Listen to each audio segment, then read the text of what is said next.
Hey guys, welcome back to the channel. It is a blustery day here in northern Illinois. I woke up this morning and it was 18 degrees Fahrenheit outside. And so about an hour and a half before I went out to the car, I turned the charging on to go from 80% to 90%, turned some cabin heat on, turned the seat heat on, and thoroughly warmed up the car before I left for work. The purpose of this video is to address a little bit more related to supercharging. And I've had several questions about what do you do about this, what do you do about that when you're at the supercharger, and you know, when you're saving in charging expense, but you're spending money because you're walking around shopping at stores while the car's charging, and all those different things. So I wanted to make this video, which is just simply a video of our process when we get to a supercharger. What do we do? How exactly do we handle supercharging? So basically what I do is we plot our course to a supercharger, and I covered that in my last video, how we choose what supercharger we want to stop at. So what we'll do is we'll pull in, and as I mentioned in my last video, I'll do my best to park at least one full stall away from somebody else. So if they're at one stall, I skip one, park at the next one to charge. So I'll get out of the car, plug the car in, I get back into the car, and I watch my state of charge and my charge rate. And I'll see 6 kilowatts, 8 kilowatts, and I make sure it's going to climb up to a high amount before I leave the car, because there are times that the car won't charge at its normal rate. I've had that happen a couple of times where I get into a store, I check the app, and the car's not charging very fast. I have to go out and move stalls. So I make sure it's going to charge fast. Then my wife and I will get out of the car, let it lock, and walk into the store. Now, if we stop, we may stop at a restaurant to eat, we may go shopping, and what we'll do is we are acutely aware of the fact that we're being forced to stop for 20 or 30 minutes while the car charges, and we don't want to take the money that we're saving charging, you know, saving $30 or $40 or whatever in fuel, and end up spending $30 or $40 at the store. We don't want to fall into that. So we make it a point to only spend money on something that we would normally spend money on anyway. So for instance, in this last trip that we went, we were at it was my wife and I and my adult daughter. We were at a Hy-Vee department store, and while the car was charging, we actually did some Christmas shopping and bought some gag gifts and that for people there at the Hy-Vee. And those were items that we were going to be shopping for anyway. Well, not only is it not wasting time while we charge, but we are redeeming that time by doing something we were going to have to do anyway, which was shop for stocking stuffers and little gag gifts and whatnot for people. So that is money that we would have spent anyway. We did buy some munchies for the road, beef jerky and nuts and different things that we could eat while driving. Keto-friendly foods. Anyway, so we would have done that anyway. And we at one other supercharger we stopped, and we ate with a friend of our daughter's. It was a friend of hers from college that we've just gotten to know very, very well. We consider her part of the family, and she happened to live in the town that we were at charging, so we connected with her and went out to dinner. Now, would we have connected with her and gone out to dinner if we were in a gas car? I don't know. Probably not. So was that money that was spent unnecessarily because we had to park and charge? Maybe. But I look at it this way. It's a blessing to be able to stop and eat. At that particular charger, let's see here.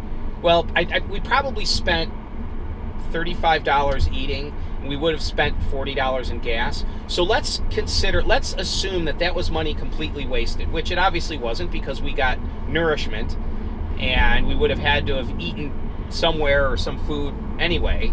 But we also had a chance to visit with somebody that we would not normally have visited with. But let's consider that money that was completely wasted.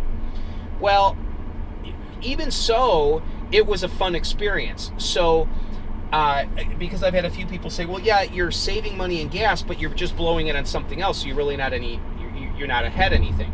Well, let's assume that every time we stop to charge, we spend as much money on that stop as we would have in gas, which we don't, but we spend less than half that, probably a third or a fourth as much at a given stop as we would getting gas on the average. Most stops, we don't spend any money at all. We'll get out of the car and walk around and then eat munchies that we brought from home. But let's assume that every stop we were at, we spent every dime that we would have spent on gas, and that we spent it on unnecessary stuff. Let's assume that. That's still, I consider us ahead of the game, because instead of paying for gas, which is polluting, and potentially sending money to overseas countries rather than keeping money here in our economy, instead of doing that, we've had the opportunity to have fun. Again, let's say that money was wasted. Well, it was probably wasted having fun. Let's say we stopped at a video arcade, and which we're not video game people, but let's say we stopped at a video arcade and just blew 40 bucks on video games for 30 minutes while the car, which it would be hard to blow that much in 30 minutes, but let's assume that we did that while the car charged. Well, that just means that we got a full charge rather than a tank of gas, and we were able to thoroughly enjoy ourselves on top of it. Entertainment. But that's not even the case. So for those that are curious about it, and I've had a few people in a real snide way say, oh, well, you're not saving anything because you're blowing that money at stores or whatever that you would have spent on gas. Well, there is a little bit of truth to that, but the fact of the matter is you're getting entertainment. But for us, we're basically always spending on something we would have spent at anyway. So we would have stopped to eat out at least once on a trip. We do that as kind of a blessing, just a benefit of the trip to make it more vacation-like. So we would have, if we were in a gas car, we would have stopped to eat anyway. And if we were in a gas car, most likely we would have taken one exit to stop for gas, probably got back on the road, and then when we're hungry, stopped to eat. So it would have been two separate stops. But when you eat at a charging stop, since you're only going to be charging, that charging stop is dictating where you're going, because there's far fewer places to stop to charge than there are to gas up. So I'm stopping at this place to charge. You're probably going to pick a charger that has a decent restaurant if you know that you want to eat anyway. And you'll stop to charge and eat there. So it's really not money that's spent when you're charging isn't necessarily wasted in the same way people think. Now, I know that all the fanboy flock out there would argue that, oh yeah, they're extreme on that side. I do understand the pessimistic side of this that says if you were just stopping to gas up, you probably wouldn't be spending anything else. You would just gas up and go. But let me tell you, when I gas up a car, usually I'll pay with a credit card at the pump, but oftentimes I don't. I'll go in. If I go in, I'm probably going to buy beef jerky or nuts or something anyway while I'm there. I like having high protein snack foods for the road. Or I may pay at the pump and still walk in and get munchies of some sort. So I'm probably going to spend a little bit of money beyond gassing up at the gas station anyway. So that's sort of my philosophy on it. I don't mind spending a little bit when we stop. I also look at it from the standpoint of I want to support the establishments that support Tesla and their charging network.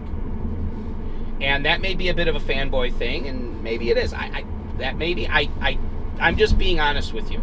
It's kind of like if we go to a museum, there's a couple museums that we go to, once every couple years or so to visit, and we really like the exhibits there, and the one happens to be extremely expensive to get in. But I don't mind it because I like the mission that museum stands for. I like all the exhibits they have there and so I don't mind supporting them. We shop at a couple different stores that prices are a little bit higher there than other stores, but we like the mission of those stores. We like what they're doing with the funds that they bring in, the charities they support or whatever, and I don't necessarily mind spending a little bit extra shopping at places like that. So that feeds into it as well. When I gas up, there's no part of me that says, I'm really glad I get to spend this money gassing up my car, because even taking the exhaust emissions out of the equation completely, the vast majority of gas that we use was sourced overseas. Now, there are a few gas stations that obtain their refined fuels from here in the U.S., but most of them get it from overseas. Citgo gas stations are owned by the Venezuelan government, and the Venezuelan government is horrific. A friend of mine's a Venezuelan citizen. I know about that country, and the people are fine, but the government is corrupt.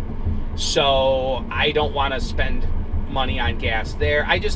No part of me goes, I'm glad I'm supporting this organization when I'm gassing up my car. That doesn't happen. But when I'm charging this car, I think to myself, well, I'm supporting a company that stands for a lot of what I stand for. Not necessarily everything, but I like Tesla. I own one of their cars. I want to see them succeed. If I'm using our little smart electric drive and stop at a charger, I have a charge point account. There are grocery stores around that are free to charge at, and you don't get much charge, but a little bit. We'll stop and grocery shop for 30 minutes or whatever, and get whatever it is, 20 minutes of driving or 20 miles of driving or something out of that half hour plugged in. I like plugging in there. For one thing, it's free at most stores, but even if I'm paying something, I feel like I'm supporting an organization that supports a store that I'm shopping at that I enjoy.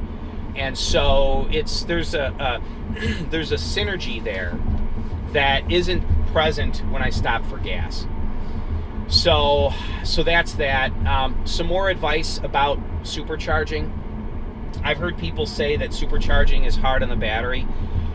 There's potentially some truth there, although I got to tell you, a couple of my viewers have chimed in and have reached out to me and have told me that they only supercharge, that they have no way to charge their car otherwise. In fact, there's one individual that has 100,000 miles on a Model 3. I don't know him personally, but online I was researching him, and he had said that nearly all his miles have been put on the car through supercharging, and he hasn't noticed any discernible drop in range on a full charge versus when he bought the car new.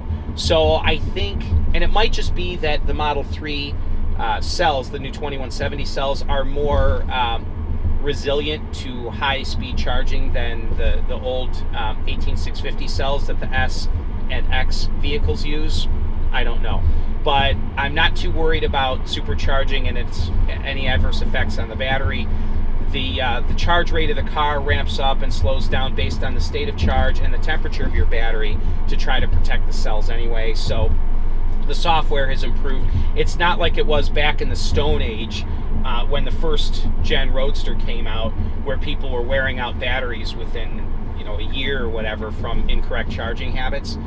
We're just not at that place anymore. So anyway, those are my thoughts. If you guys have any questions, let me know. My email address will be a link in the description below, and I'm more than happy to answer questions about my interior, the adjusted screen, the dashboard, different things people have had questions for me over the last few months. So you can ask those questions by email or in the comments section below. So thanks, guys. Have yourselves a wonderful day. Take it easy now.